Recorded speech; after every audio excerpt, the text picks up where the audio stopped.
saya Anwar Sudarno dengan NIM 208190041, jurusan Tadris Ilmu Pengetahuan Sosial. Di sini mau menjelaskan tentang arsip. Yang saya bahas adalah arsip tentang pembangunan manusia edisi 75 Juli sampai Desember 2018. Pembangunan manusia, momentum peningkatan kompetensi SDM kearsipan Indonesia. Manusia memiliki peranan yang sangat strategis dalam kemajuan sebuah bangsa. Oleh karenanya, pengembangan sumber daya manusia atau SDM menjadi skala prioritas dalam segala bidang. Terlebih, Indonesia akan memiliki bonus demografi dengan usia muda yang melimpah. Hal itu dapat menjadi kesempatan bagi Indonesia untuk mengejar ketertinggalan pembangunan.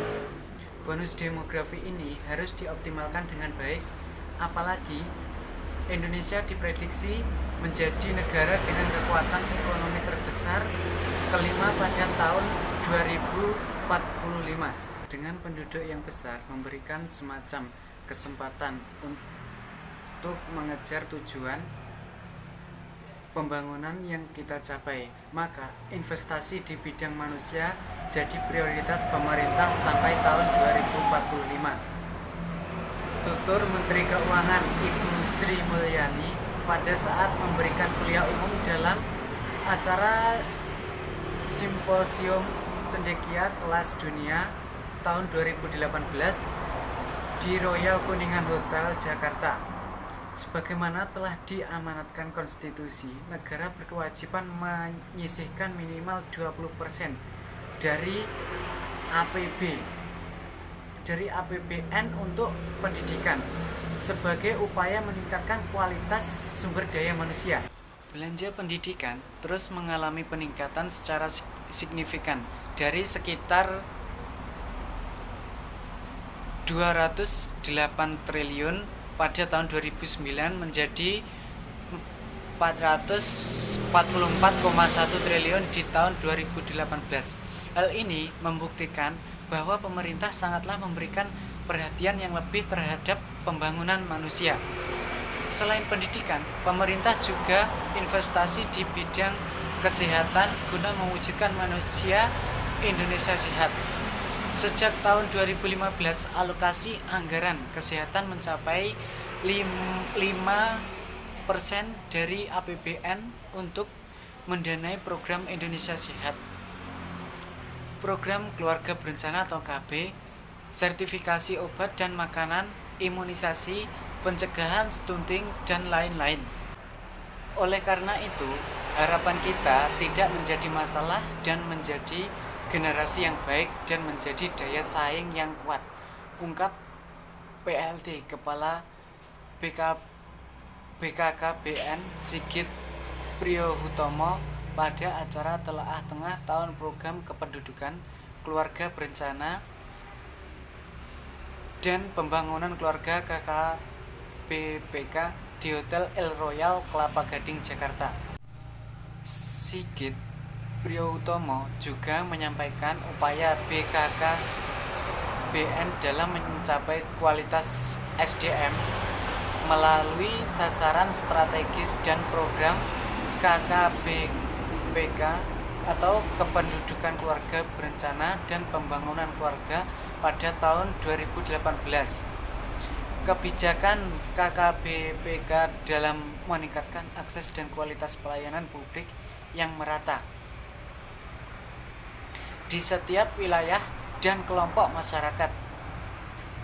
Kebijakan tersebut dijabarkan dalam strategi KKBPK, yaitu pertama, menguatkan advokasi dan KIE atau komunikasi, informasi, dan edukasi. Kedua, meningkatkan akses pelayanan KB dan kesehatan reproduksi. Ketiga, meningkatkan pemahaman remaja mengenai keluarga berencana dan kesehatan reproduksi dalam menyiapkan kehidupan berkeluarga dan meningkatkan peran dan fungsi keluarga dalam pembangunan keluarga. Menguatkan landasan hukum dan menyerasikan kebijakan bidang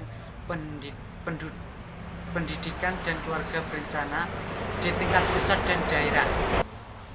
Presiden Joko Widodo dalam sidang tahunan Majelis Permusyawaratan Rakyat menyampaikan mengenai pentingnya pembangunan manusia di era pemerintah saat ini.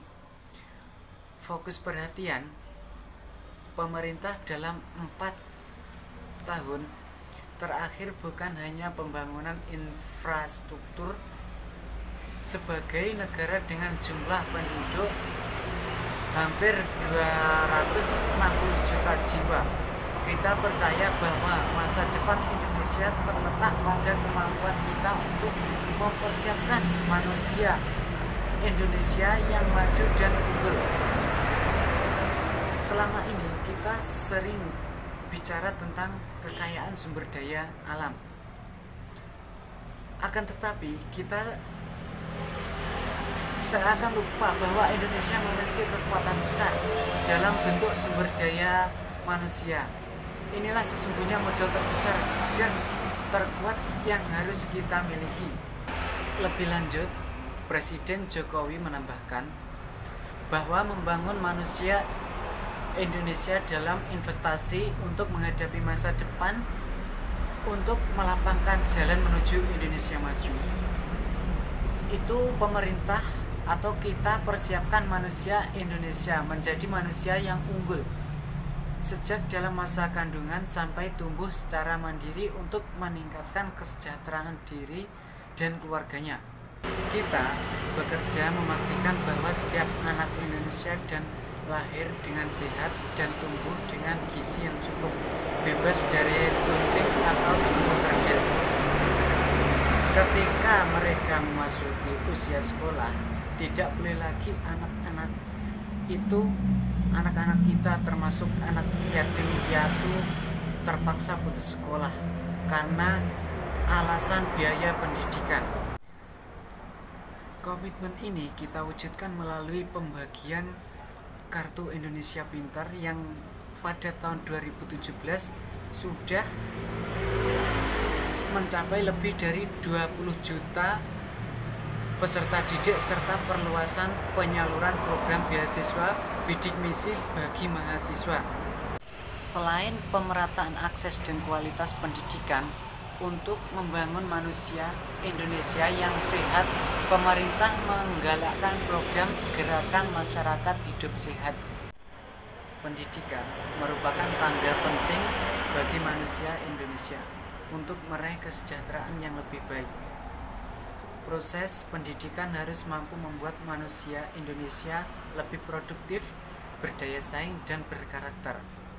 Dalam 4 tahun ini, pemerintah fokus untuk memperkuat pendidikan serta pelatihan vokasi untuk melahirkan sumber daya manusia terampil yang siap memasuki dunia keras atau dunia kerja.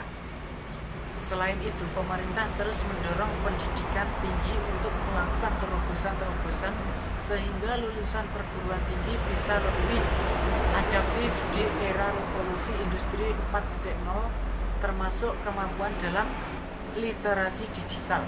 Melihat strategisnya pendidikan untuk menghadapi revolusi industri 4.0 dan mewujudkan sumber daya manusia berkualitas. Menyambut Arsip Nasional Republik Indonesia atau ANRI menyambut baik tawaran kerjasama dengan Sekolah Tinggi Ilmu Administrasi, Lembaga Administrasi Negara atau STIA LAN terkait dengan rencana membuka program pembibitan arsiparis. Nah, program pembibitan arsiparis ini bertujuan untuk menciptakan sumber daya manusia kearsipan yang kompeten dan profesional di bidang kearsipan. Tantangan sumber daya manusia.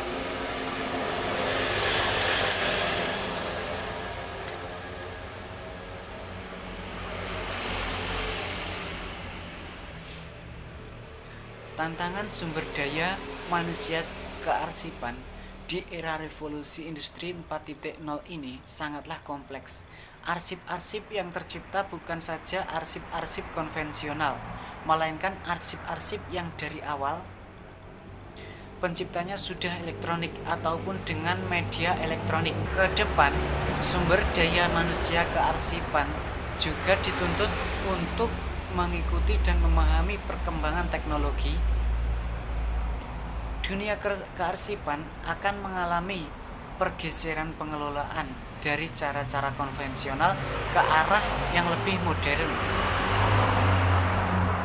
Adalah menjadi tugas Andri selaku pembina kearsipan nasional dan para pengemban tugas terkait untuk mempersiapkan SDM kearsipan berdaya saing global dan memiliki kompetensi guna menghadapi pengelolaan kearsipan 4.0. Nah, dari hasil cuplikan bacaan arsip tadi dapat kita simpulkan bahwa manusia memiliki peranan yang sangat strategis dalam kemajuan sebuah negara atau sebuah bangsa. Sumber daya manusia atau SDM menjadi skala prioritas dalam segala bidang. Di Indonesia sendiri, dengan negara jumlah penduduk hampir 260 juta jiwa, bahwa kita harus percaya bahwa masa depan Indonesia terletak pada kemampuan kita untuk mempersiapkan manusia Indonesia yang maju dan unggul. Pemerintah meningkatkan pemerataan akses infrastruktur, kualitas pendidikan, dan menggalakkan program gerakan masyarakat hidup sehat. Pendidikan sendiri merupakan tangga penting untuk meraih kesejahteraan yang lebih baik, lebih produktif, berdaya saing, dan berkarakter. Pemerintah terus mendorong pendidikan tinggi untuk melakukan terobosan-terobosan sehingga lulusan perguruan tinggi bisa lebih adaptif di era revolusi industri 4.0, termasuk kemampuan dalam literasi digital. Nah, melihat strategisnya pendidikan untuk menghadapi revolusi industri 4.0 dan mewujudkan sumber daya manusia berkualitas, Arsip Nasional Republik Indonesia menyambut baik tawaran kerjasama dengan Sekolah Tinggi Ilmu Administrasi Lembaga Administrasi Negara atau STIA LAN terkait dengan rencana membuka program pembibitan arsip Paris. Program pembibitan arsip Paris ini bertujuan untuk menciptakan sumber daya manusia kearsipan yang kompeten dan profesional di bidang kearsipan. Mungkin itu yang dapat saya sampaikan. Apabila ada kurang lebihnya, mohon maaf. Akhirul kalam, wabillahi taufiq wal hidayah, waridha wal inayah. Assalamualaikum warahmatullahi wabarakatuh.